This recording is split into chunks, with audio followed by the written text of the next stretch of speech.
Hello guys, स्वागत है फिर से आपका मेरा यूट्यूब चैनल गुलशन पटेल ब्लॉग में। तो आज हम जाने वाले हैं दोस्तों कांकेर का नरहर देव स्कूल के मैदान में। वहां पे आने वाले हमारे देश के रक्षा मंत्री माननीय श्रीमान राजनाथ सिंह जी का आगमन होने वाला है, जो कि हमारे देश के प्रधानमंत्री माननीय नरेंद्र मोदी जी के विगत 9 वर्षों में किए गए विभिन्न प्रकार के कार्यों का उल्लेख अपने भाषण के माध्यम से करेंगे और अलग अलग प्रकार के कार्यक्रम होगा। तो चलिए चलते हैं वहाँ पे दिखा दें कि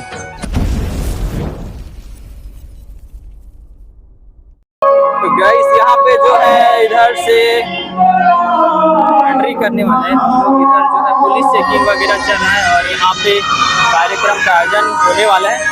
तो दिखाते हैं आपको इधर से जो है, इधर से पब्लिक लोग आ रहे हैं। इधर देख सकते हो बहुत ज़्यादा क्राउड मचा हुआ है। तो इधर चलते हैं और इधर पुलिस प्रशासन लगा हुआ है, चेकिंग चलते हैं। इधर देख सकते हो दोस्तों,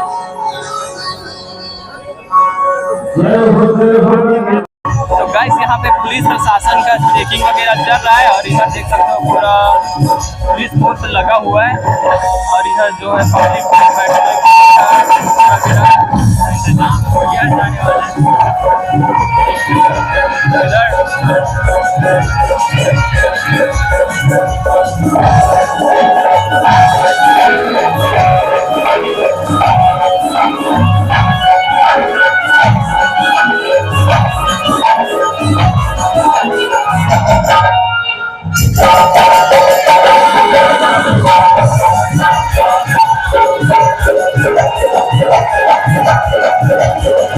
तो गाइस उधर जो है कैंटीन का व्यवस्था किया गया है, खाने पीने के लिए कैंटीन का व्यवस्था किया गया है। उधर भोजन वगैरह बन रहा है। तो इधर चलते हैं और दिखाते हैं आपको, इधर अंदर में घुस के दिखाते हैं कि कैसा है माहौल। आज हम छत्तीसगढ़ के मानता है जिला धान के कटोरा के जिला में ऐसा सुंदर जगह में आज हमारे छत्तीसगढ़ के लाल लाडला जिला हीरो कथन हमारे भाषा में हीरो नहीं, लेकिन छत्तीसगढ़ के बेटा है जो सुंदर सुंदर भैया पीढ़ी के फिल्म बना के हम सब लोग मार्गदर्शन दे। ऐसा हीरो कलाकार जो फिल्म निगम के अध्यक्ष है और ऐसा अध्यक्ष के साथ में भाजपा संस्कृत प्रकोष्ठ भी है। और आज हमारे राजनाथ सिंह के आगमन में अपन पूरा कलाकारों को लेकर आज हमारे पाकर में आगमन है।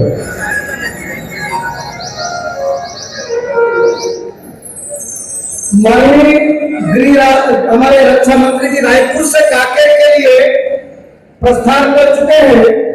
आप सभी से आग्रह है, इधर की कुर्सियां अगर भर जा रही है तो कर ले और मत यहाँ तो अपना हिसाब ग्रहण कर ले। और इधर भरने के बाद इधर कोई जिम्मेदार कार्यकर्ता वहां पर होगा, कोई मंडल तो कृपया इधर की कुर्सियों को भी भरना काम करें। आप सभी का इस कांकेर की सांस्कृतिक धरोहर स्वागत है, अभिनंदन है। और एक बार जोर से तालियों से स्वागत करेंगे छत्तीसगढ़ के हमारे लोक नेता राजेश सिंह का। आपका धन्यवाद। और एक प्रस्तुति देने के बाद आपसे आग्रह है हमारे सांस्कृतिक दल के लिए व्यवस्थापक है वो इस मंच पर कभी नजर रखें ताकि वो सुना हो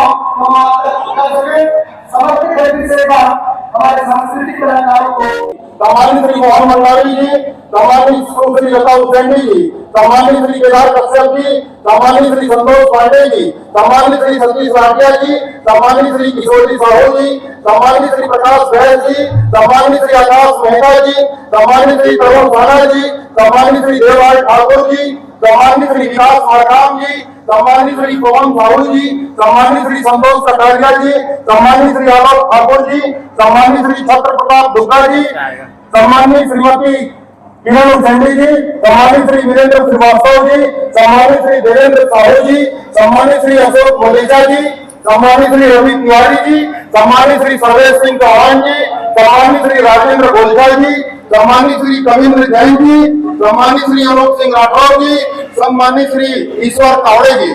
आप सभी सम्मानित कार्यकर्ता बंधुओं से आग्रह है कि 1:30 बजे तक अपनी उपस्थिति अलबेला पारा हेलीपैड, जहां पे हमारे आज के मुख्य अतिथि सम्मानित राजनाथ सिंह जी का आगमन होना है, आप अपनी उपस्थिति हेलीपैड पर सुनिश्चित करेंगे। इसके साथ ही हमारे अतिथि का जब इस सभा स्थल में आगमन होगा तो सांस्कृतिक मंच के ठीक पीछे हमारे इस लोकसभा क्षेत्र के अंतर्गत आने वाले सभी 33 मंडलों के सम्माननीय मंडल अध्यक्ष उपस्थित हो जाएंगे। वो भीड़ में दर्शक दीर्घा में नहीं रहेंगे। उनसे आग्रह है कि अगर वो आ गए हैं तो अपने मंडल के कार्यकर्ता बंधुओं को सभा स्थल में बिठाकर अपनी उपस्थिति सांस्कृतिक मंच के ठीक पीछे देंगे, जहां उन्हें उस लाइन का बहुत ज्यादा लगाया। महतारी नाम के हमार छत्तीसगढ़ के कवि आदरणीय श्री रामेश्वर अश्नो जी और ऐसे बहुत सारा कवि का एक लाइन के हैं और लाइन है आप मन के लिए। नाम हिमालय को मरख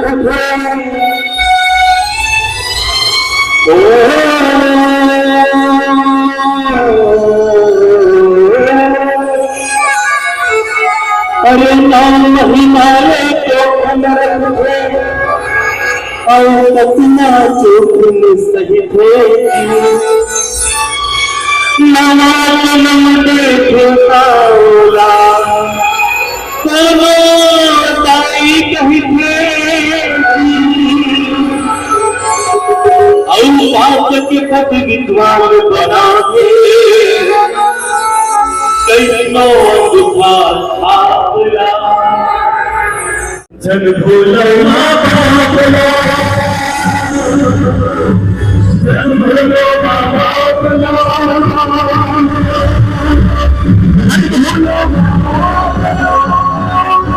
बोलिए भारत माता की, भारत माता की।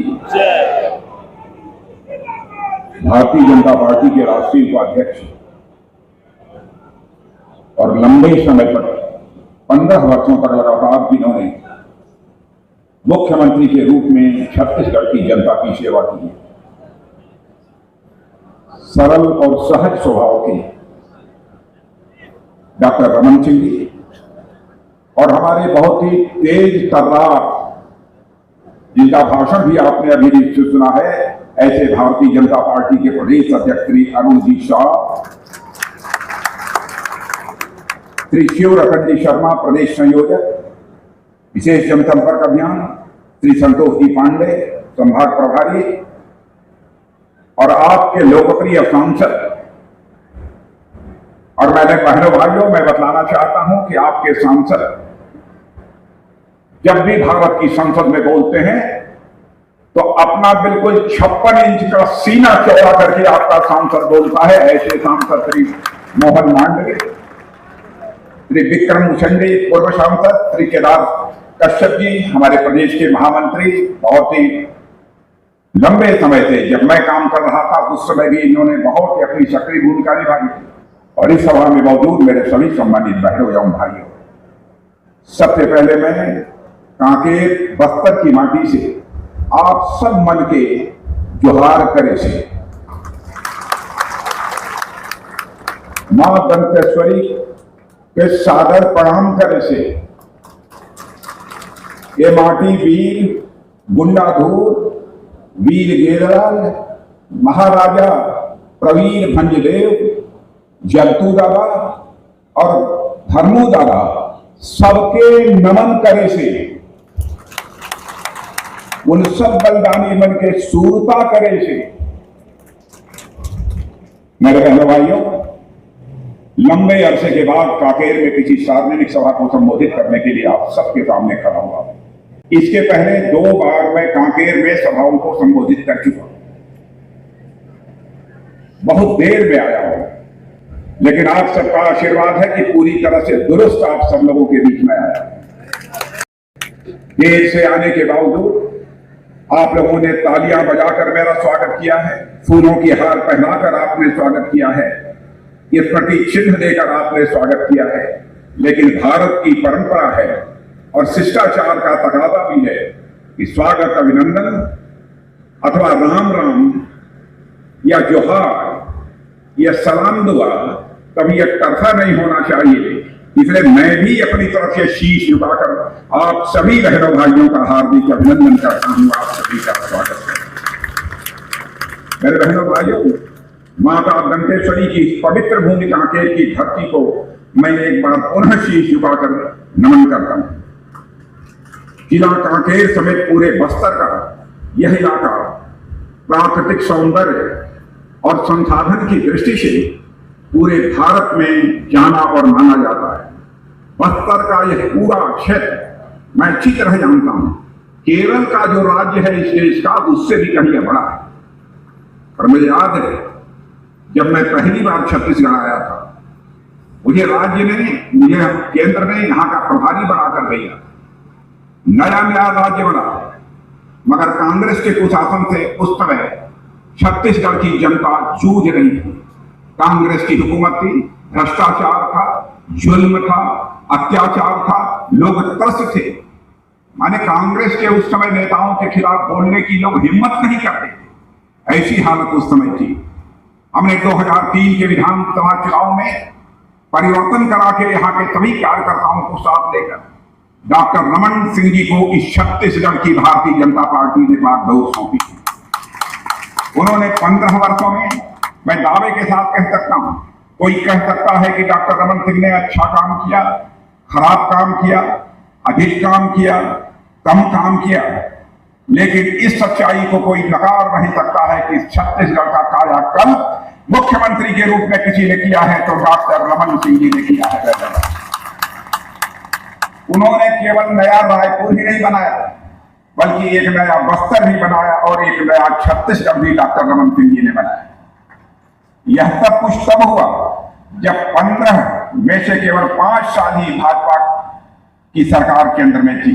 यानी डबल इंजन की का जो पावर मिलना चाहिए वह लगातार 15 वर्षों तक इनको नहीं मिला, केवल 5 वर्षों तक मिला था। इसके बावजूद उन्होंने छत्तीसगढ़ को बढ़ाया, उन्होंने छत्तीसगढ़ को सजाया, उन्होंने छत्तीसगढ़ को संवारा और देश का एक प्रगतिशील राज्य बनाने का काम यदि किसी ने किया है तो आपके डॉक्टर रमन सिंह जी ने। मगर 2018 के विधानसभा चुनाव में आप लोगों ने जनादेश देकर सरकार बदल दी, क्योंकि आप लोगों ने उस समय कांग्रेस की कुछ गारंटियों पर भरोसा कर लिया। कांग्रेस के लोगों ने यह गारंटी दी कि हम आएंगे तो यह कर देंगे, वह कर देंगे। आपको लगता था नई सरकार बनेगी और अधिक तेजी से काम हुआ, लेकिन आप जानते हैं नतीजा ठीक उसका उल्टा हुआ। मेरे बहनों भाई, आपने सोचा था कि प्रदेश सरकार बदलकर हम एक बार नई सरकार का भी स्वाद चख लें। इस चक्कर में आपने डॉक्टर रमन सिंह की सरकार को बदल दिया, लेकिन स्वाद इस सरकार का कैसा है यह मुझे बताने की जरूरत नहीं है, इसका अनुभव आप स्वयं करें। और जिस तरीके से रमन सिंह जी के नेतृत्व में भाजपा सरकार, मेरे बहनों भाइयों, छत्तीसगढ़ को आगे ले जा रही थी, कांग्रेस में इस समय के जो मुख्यमंत्री हैं बघेल जी, उनकी क्या हालत है। उन्होंने एकदम बिल्कुल प्रदेश की दिशा ही बदल दी। कहा यह हमारा छत्तीसगढ़ सारे हिंदुस्तान के लोगों की नजरों में आगे बढ़ रहा था, उसकी दिशा को ही बदल दिया। जबकि केंद्र की मोदी जी सरकार ने छत्तीसगढ़ के साथ यहां कांग्रेस की सरकार होने के बावजूद कोई सौतेलापन नहीं किया। उन्होंने कहा भले ही किसी पार्टी की सरकार हो, लेकिन केंद्र के द्वारा हमें वहां की जनता की चिंता करनी है, इसलिए जो भी मदद करनी होगी हम दिल खोल कर मदद करेंगे। और छत्तीसगढ़ के हमारे प्रधानमंत्री ने मदद की। मेरे बहनों, मैं आप लोगों से पूछना चाहता, छत्तीसगढ़ बनाने की सबसे बड़ी वजह क्या थी? भाइयों बहनों, छत्तीसगढ़ बनाने के पीछे हमारे उस समय के प्रधानमंत्री आदरणीय अटल जी की एक ही मंशा थी कि हमारे जो आदिवासी भाई हैं, आदिवासी भाइयों को जो सैकड़ों साल से विकास की यात्रा में पीछे रह गए हैं, उन्हें भी इसी सूरत में हम आगे ले आए। इसीलिए झारखंड भी अलग राज्य बनाया उन्होंने और छत्तीसगढ़ अलग राज्य बनाया। बहनों भाइयों, केवल हमारे आदिवासी भाई आगे आए। यह और आपको जानकर खुशी होगी, लंबे समय तक इस देश में कांग्रेस ने हुकूमत किया है मेरे बहनों भाई, लेकिन कभी भी आदिवासियों के कल्याण के लिए, आदिवासियों के विकास के लिए अलग से राज्य नहीं बनाया। भारत के इतिहास में पहली बार किसी की सरकार ने अलग से आदिवासियों के कल्याण के लिए और आदिवासियों के विकास के लिए अलग से मंत्रालय बनाया तो हमारी भारतीय जनता पार्टी की सरकार, हमारे नेता आदरणीय अटल बिहारी वाजपेयी ने बनाया। और मेरे रहने वालों, देश के दलितों, आदिवासियों और पिछड़ों के लिए जो प्रतिबद्धता अटल जी के दिल में थी, वही प्रतिबद्धता आज मैं आपसे कहना चाहता हूं कि हमारे प्रधानमंत्री आदरणीय नरेंद्र मोदी जी के भी दिल में देखने को हम सबको मिलती है।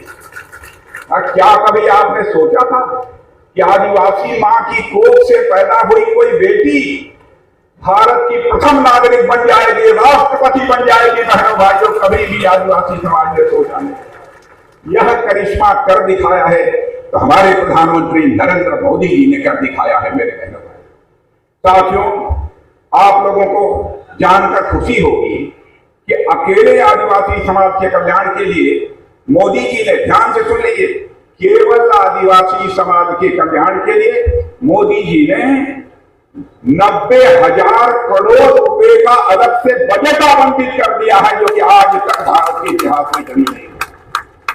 इतना ही नहीं, आदिवासी समाज के योगदान की पहचान और उसके सम्मान के लिए हर साल मोदी जी ने तय कर दिया है कि 15 नवंबर को जनजातीय गौरव दिवस सारे देश में मनाया जाएगा और सभी लोग मनाएंगे। यह हमारे प्रधानमंत्री ने तय। और मेरे बहनों भाइयों, आजादी के बाद देश में पहली बार इतने बड़े पैमाने पर देश के आदिवासी समाज की कला, संस्कृति, स्वतंत्रता आंदोलन और राष्ट्र निर्माण में जो उनका योगदान है, उसको याद किया जा रहा है और गर्व के साथ आदिवासी भाइयों को सम्मानित किया जा रहा है। मेरे बहनों भाइयों, गुलामी के कालखंड में विदेशी शासन के खिलाफ कई संघर्ष हुए और सारा देश जानता है कि हमारे आदिवासी समाज ने अंग्रेजों को इस देश से बाहर करने के लिए बढ़ चढ़ कर हिस्सा लिया था। और हम लोग इस सारी बातों को सारे देश के सामने ही नहीं, सारी दुनिया के सामने ला रहे हैं कि हमारे देश के आदिवासी भाइयों ने इस देश को आजादी दिलाने में कैसी भूमिका निभाई। सारी दुनिया में हम इसे सामने ला रहे हैं। आज भारत अपनी स्वतंत्रता की 75वीं वर्षगांठ मना रहा है। तब बस्तर की इस पुनीत माटी से अपने जंगल और जमीन के लिए अंग्रेजों से लड़ते हुए, उनके दांत खट्टे करते हुए और अपना सर्वोच्च बलिदान देने वाले शहीद गुंडाधुर जैसे नायकों का स्मरण जब मैं यहां हूं तो स्वाभाविक रूप से मुझे आता है। मेरे बहनों भाई, साथियों, जब हम आज राष्ट्रीय मंचों से राष्ट्र के निर्माण में, देश को बनाने में आदिवासी समाज के योगदान की हम चर्चा कर रहे हैं तो कुछ लोगों को आश्चर्य होता है। ऐसे लोग यह नहीं समझते कि भारत की संस्कृति को मजबूत करने में आदिवासी समाज का कितना बड़ा योगदान है। शायद इस बात को लोग समझ नहीं पाते। इसका कारण यह है कि आदिवासी समाज के योगदान के बारे में या तो देश को बताया ही नहीं गया और बताया गया तो बहुत जानकारी उनको दी। उनका कितना बड़ा योगदान है इसकी जानकारी नहीं है। ऐसा इसलिए हुआ क्योंकि आजादी के बाद कई वर्षों तक देश में सरकार चलाने वालों ने अपनी राजनीति को ही प्राथमिकता दी, अपने को ही सारी दुनिया के सामने प्रोजेक्ट करने का, पेश करने का प्रयास किया। आदिवासी समाज को वह कांग्रेस के लोग भूल गए, जबकि हमारे प्रधानमंत्री नरेंद्र मोदी जी की सरकार में आज आदिवासी क्षेत्रों में गरीबों के लिए घर बन रहा है, शौचालय बन रहा है, मुफ्त बिजली दी जा रही है, गैस कनेक्शन दिया गया है, स्कूल, सड़क और मुफ्त इलाज, पानी जैसी सुविधाएं तेजी से मिलती जा रही हैं, जैसा देश के बाकी हिस्सों में हो रहा है। मैं आपसे पूछना चाहता हूं, क्या आपने कभी सोचा था कि प्रधानमंत्री किसान सम्मान निधि के अंतर्गत हर किसान परिवार को साल में 6,000 रुपया मिलेंगे? 6,000 रुपया मिलते हैं कि नहीं? हर किसान परिवार का हाथ उठाइए, हाथ उठाइए। क्या बात,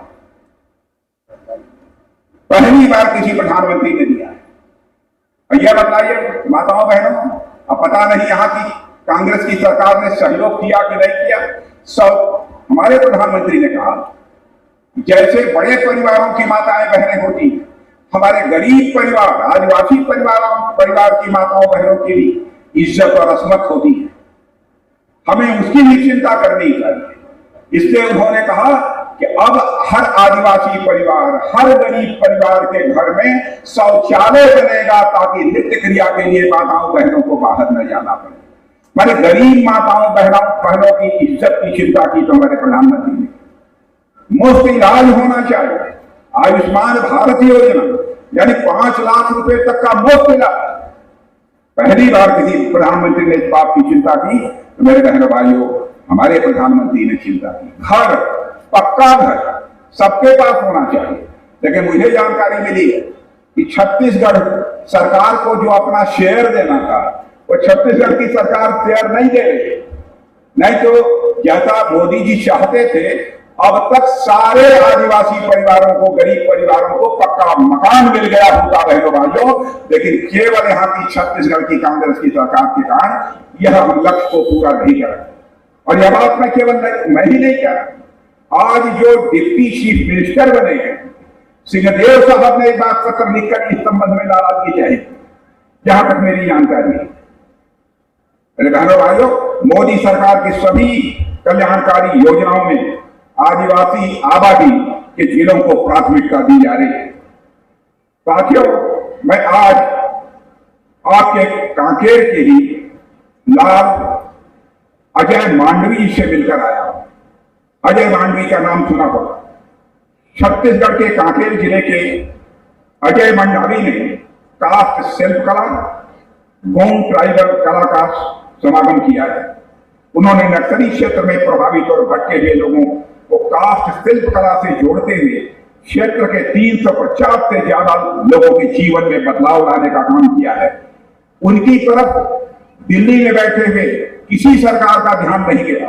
पहली बार अजय मांडवी जैसे लोगों पर भी, जो कि आदिवासी समाज थे, उनकी तरफ ध्यान पहली बार किसी का गया तो हमारे और आपके प्रधानमंत्री नरेंद्र मोदी का गया बहनों भाइयों। उन्होंने पद्मश्री से सम्मानित किया। मैं उनके घर गया और उनके घर जाकर मैंने उन्हें खुद ही सम्मानित किया। मेरे बहनों भाइयों, आज जनजाति वर्ग के कारीगरों के उत्पादों को राष्ट्रीय और विश्व के स्तर पर बढ़ावा दिया जा रहा है। पहले की 8-10 फसलों की तुलना में 90 से अधिक वनोपज है, जो चीजें वनों में पैदा होती हैं उन पर मिनिमम सपोर्ट प्राइस एमएसपी दी जा रही है। ऐसे जिलों की संख्या लगभग 150 से और लगभग बहुत हो गई है, 150 से ज्यादा हो गई है। और आपको जानकर खुशी होगी कि ऐसे जिलों के लिए भी 150 से ज्यादा मेडिकल कॉलेज भी हमारे मोदी जी खोल रहे हैं। मेरे बहनों भाइयों, 2500 से अधिक वन उपज विकास केंद्रों को 37,000 से अधिक स्वयं सहायता समूहों से जोड़ा गया है। यह काम भी यदि किसी ने किया है तो हमारे प्रधानमंत्री मोदी ने किया है। इस बस्तर में आज रेल नेटवर्क शुरू होगा, रेल चलेगी मेरे बहनों भाई, पहले से मजबूत हुआ है। इस काम को भी मोदी जी ने किया है। दिल्ली राजहरा से जगदलपुर तक लंबे रेल मार्ग के लिए 2009 से प्रस्तावित राव घाट रेल लाइन परियोजना के तहत 10 साल के 3 चरण में यह काम पूरा हो गया है, यह मुझे बताया गया है। राव घाट से जगदलपुर तक लगभग 140 किलोमीटर लंबी रेल लाइन बिछाई जानी है। दिल्ली राजहरा से राव घाट तक 5 किलोमीटर रेल लाइन का काम को पूरा करना, यह हमारी पहली प्राथमिकता रखी गई है। वर्तमान में अंतागढ़ तक रेल लाइन बिछ चुकी है और इसकी स्वीकृति मोदी जी ने हाल ही में दी है। इतने सब सारे काम प्रधानमंत्री ने किए। साथियों, लंबे समय तक छत्तीसगढ़ की जनता ने वामपंथी उग्रवाद का सामना किया, नक्सलवाद का सामना किया।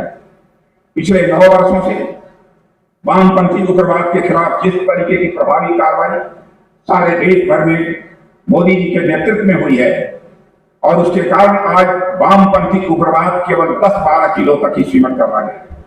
इनमें से कुछ जिले हमारे छत्तीसगढ़ के हैं, लेकिन छत्तीसगढ़ की सरकार का यदि पूरा सहयोग मिलता तो मैं दावे के साथ कह सकता हूं कि नक्सलिज्म का प्रभाव सारे हिंदुस्तान से समाप्त हो जाता मेरे बहनों भाइयों।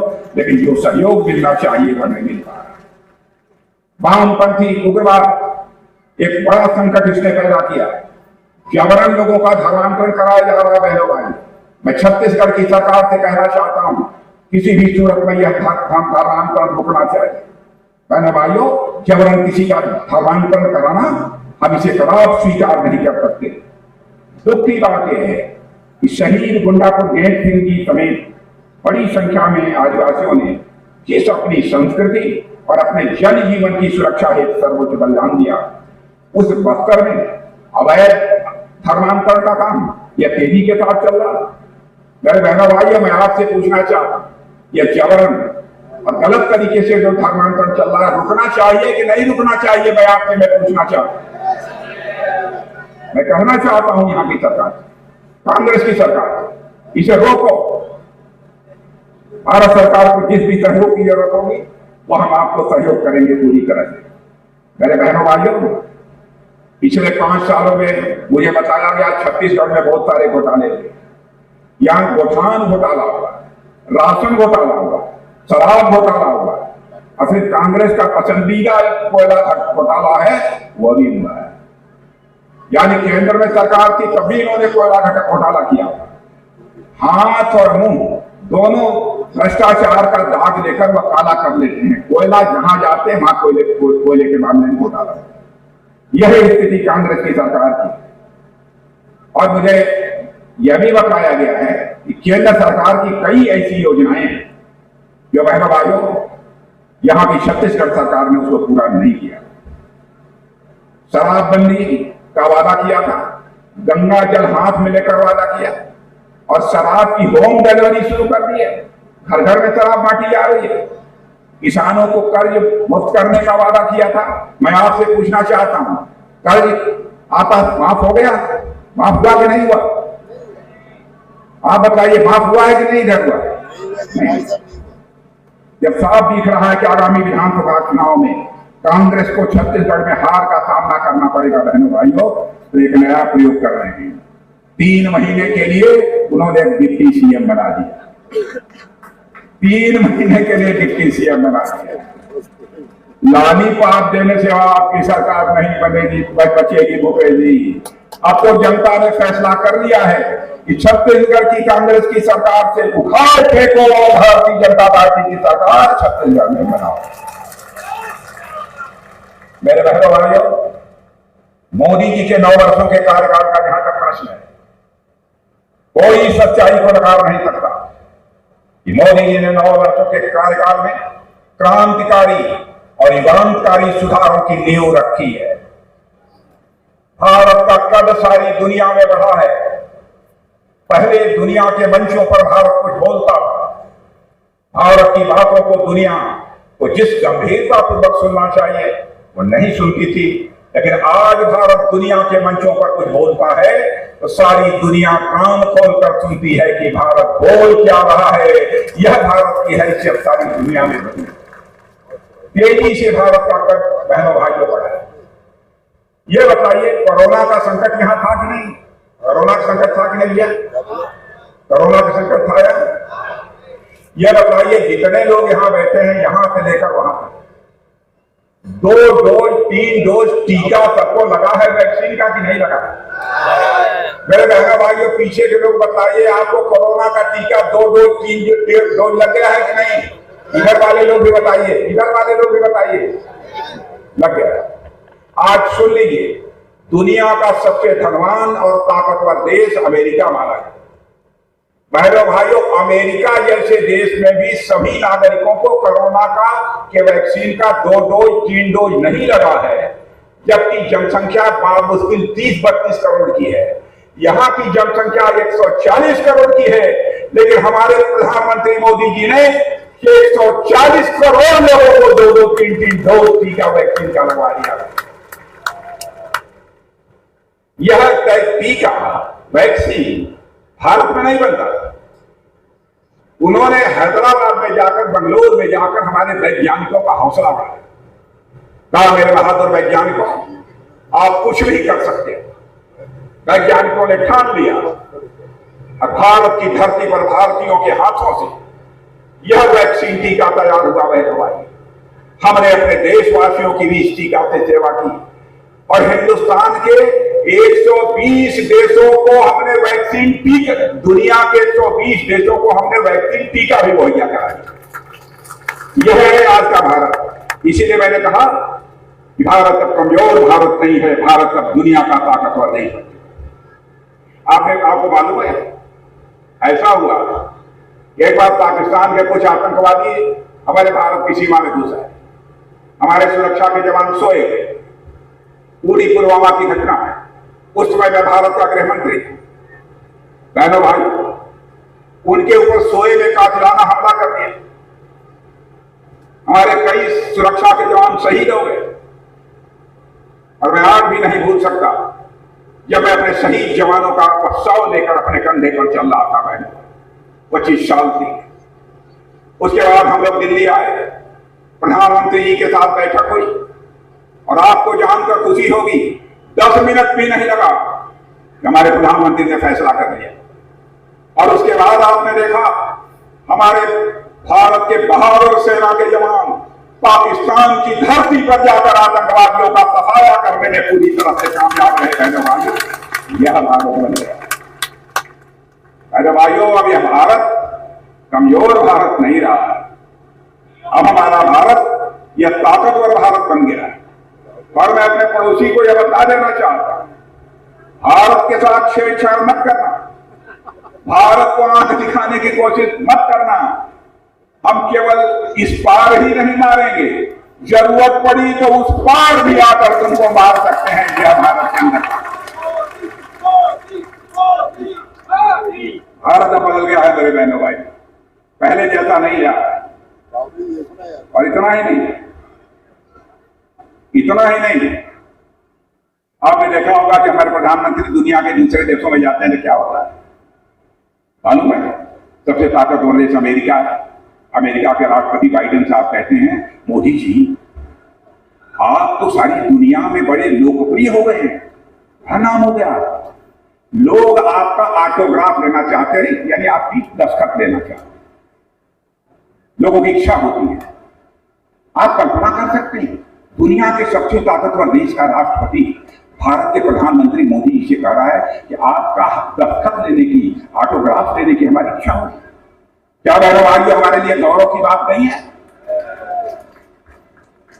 इतना ही नहीं, ऑस्ट्रेलिया का प्रधानमंत्री कहता, मोदी जी आपको बॉस लोग दुनिया में आपको लोग बॉस कहते हैं, बॉस। आप लोग भी बॉस कहते हैं नहीं लोगों जो ताकतवर होता है, मजबूत होता है, उसको बॉस होगा। और पापुआ न्यू गिनी एक देश का नाम है, वहां जो हमारे प्रधानमंत्री है, तो वहां के प्रधानमंत्री ने हमारे प्रधानमंत्री का पैर छूने लगा, तब हमारे प्रधानमंत्री पकड़े। बहनों भाइयों, केवल हमारे प्रधानमंत्री का स्वागत नहीं, ये हर भारतवासी का स्वागत है।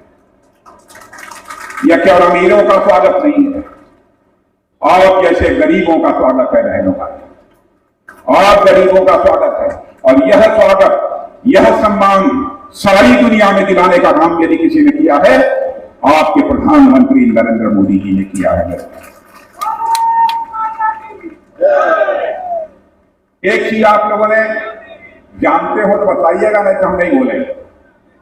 इस समय यूक्रेन और रूस की लड़ाई चल रही है, किसको मालूम है? हाथ उठाइए।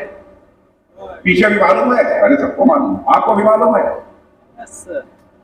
देखिए, ऐसा हुआ कि यूक्रेन में हमारे यहां के लगभग 300,000 बच्चे पढ़ते हैं। जब रूस ने यूक्रेन पर मिसाइल चलाना शुरू किया, तोप चलाना शुरू किया, गोले बारूद चलाना शुरू किया, बम चलाना शुरू किया, तो वहां खाए तोबा मच गई। और भारत में रहने वाले उन भारतीयों के, उनके जो बच्चे थे जो यूक्रेन में पढ़ते थे विदेश में, यहाँ के उनके माँ बाप को चिंता हुई। उन्होंने कहा, मोदी जी चाहे जो हो जाए, हमारे बच्चे को यूक्रेन से आप उठा लाइए, नहीं तो जो तोप गोले मिसाइल चल रही है हमारे बच्चों की जान चली जाएगी।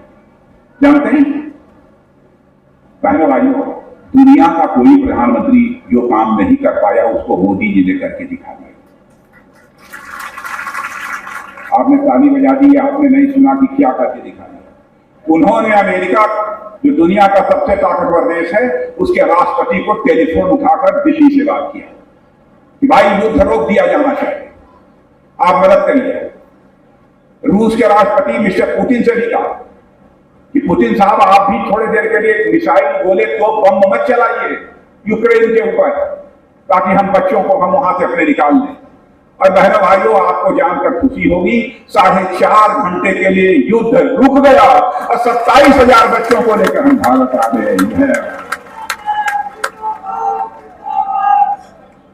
बहनों भाइयों, कांग्रेस की सरकार देखी होगी, जब यह सरकार थी तो कैसे बड़े बड़े आरोप लगते थे।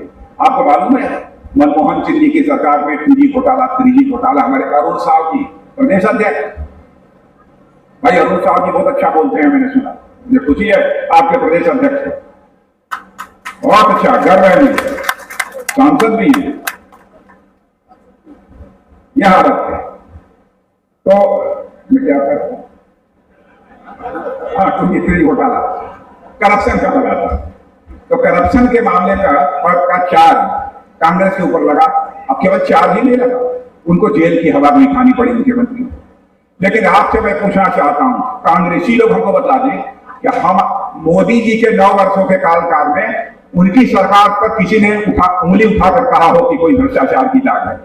एक आरोप नहीं लगा है बहनों भाइयों 9 वर्षों का के कार्यकाल। सरकार ऐसी होनी चाहिए।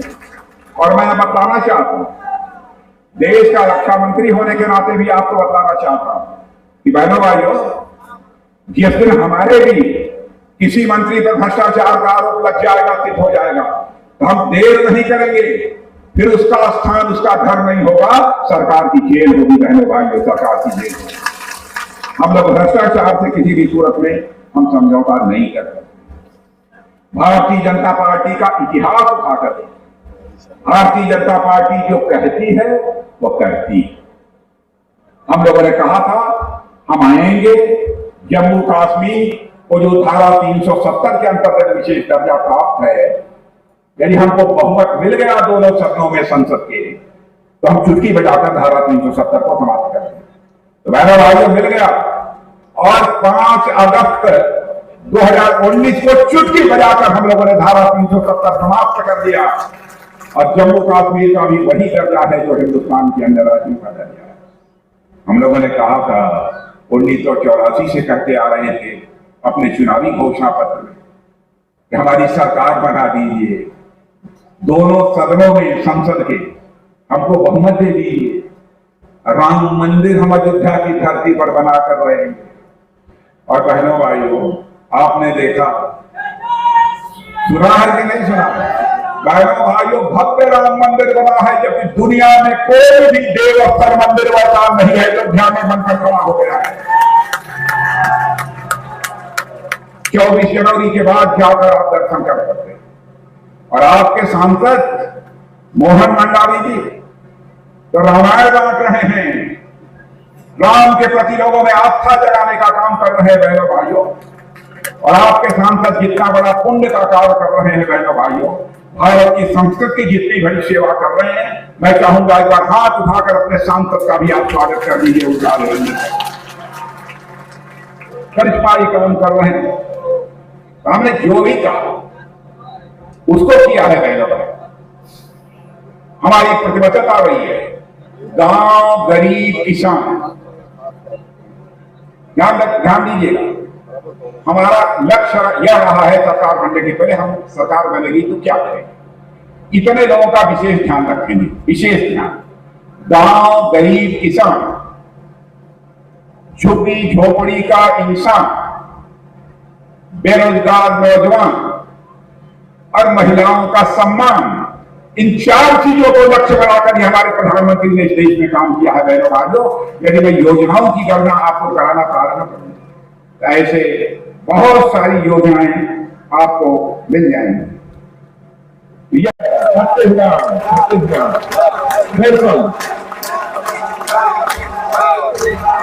वेरी गुड, बहुत अच्छे, बहुत शानदार।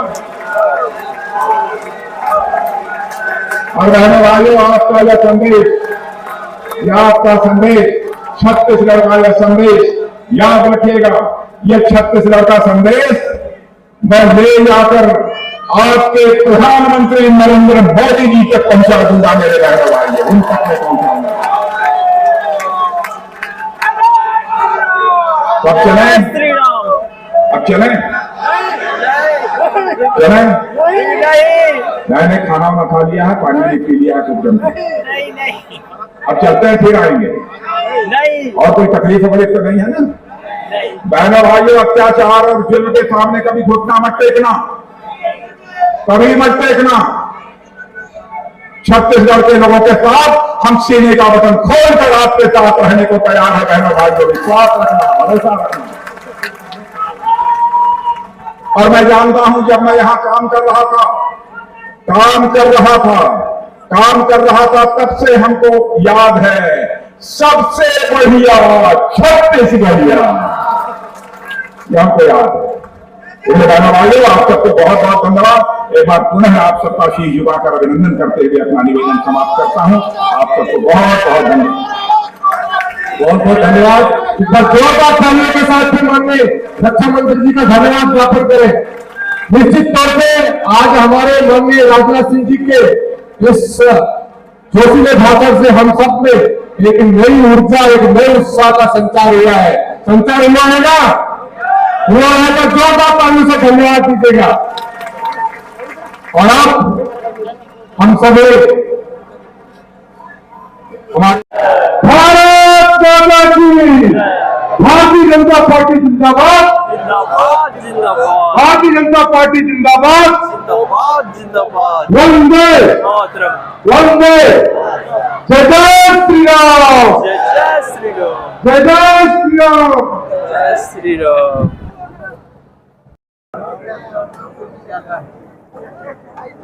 आराम से भैया, आराम से। तो गाइस, अभी जो है कार्यक्रम की समाप्ति हो चुका है और देख सकते हो इधर पब्लिक हजारों की संख्या में इधर पब्लिक आए हुए हैं। और देख सकते हो उधर जो है, देख सकते हो इधर तो पब्लिक है। तो उधर जो है कैंटीन का व्यवस्था किया गया है, जिधर खाना वाना का व्यवस्था है। तो उधर चलते हैं और आपको दिखाते हैं कैंटीन की तरफ और दिखाते हैं क्या क्या खाना का चीज़ है उधर।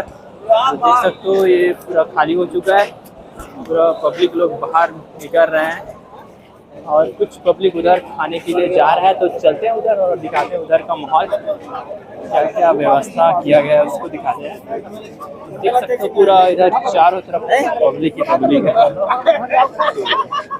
दिखाते हैं आपको उधर पूरा नज़ारा देखिए।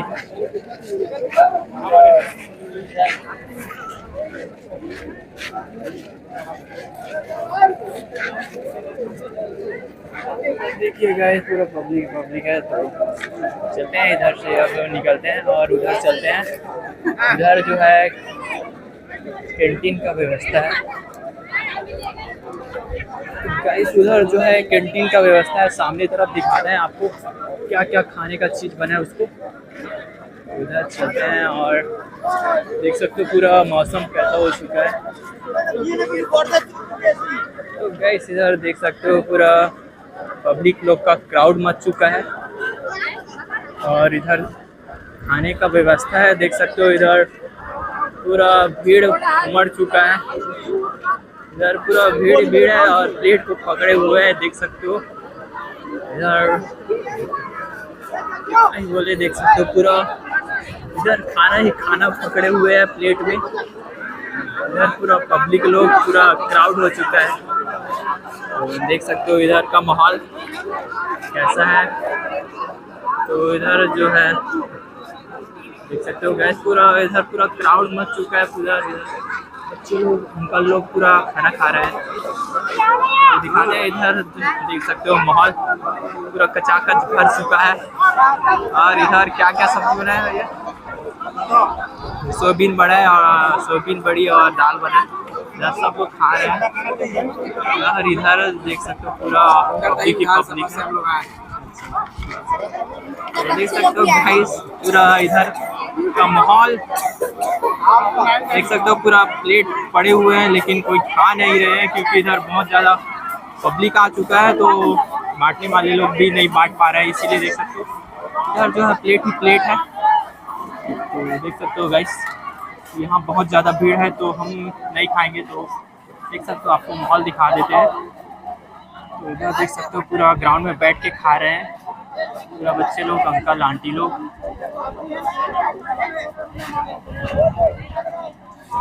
तो गाइस इधर क्या हो रहा है पता नहीं, इधर झगड़ा हो रहा है, क्या हो रहा है आई डोंट नो। तो दिखाते हैं, चलते हैं इधर से और निकलते हैं यहाँ से। तो देख सकते हो पूरा पब्लिक ही पब्लिक है।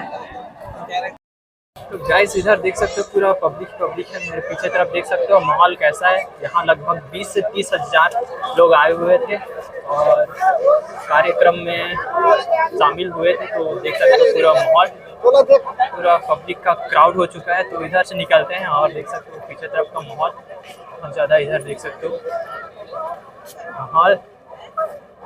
तो गाइस अब निकलते हैं क्योंकि मौसम ख़राब हो रहा है। तो पीछे तरफ हो रहा था कार्यक्रम, तो निकल चुके हैं। अब चलते हैं इधर से और दिखाते हैं आपको इधर का नज़ारा। सामने तरफ चलते हैं, तो देख सकते हो इधर पूरा माहौल देख सकते हो, कतई जहर वाला माहौल है क्योंकि इधर पब्लिक ही पब्लिक है और इधर भी पब्लिक ही पब्लिक है। तो चलते हैं और देख सकते हो इधर का माहौल। तो गाइस आई होप आपको ये ब्लॉग पसंद आया होगा। तो ब्लॉग को लाइक कीजिए और चैनल को सब्सक्राइब कीजिए। तो चलते हैं गाइस, यहाँ से निकलते हैं क्योंकि कार्यक्रम ख़त्म हो चुका है और मौसम भी ख़राब हो रहा है। तो चलते हैं और करते हैं ब्लॉग को यहीं पे ख़त्म। मिलते हैं किसी नए ब्लॉग में। तो चलते हैं गाइस।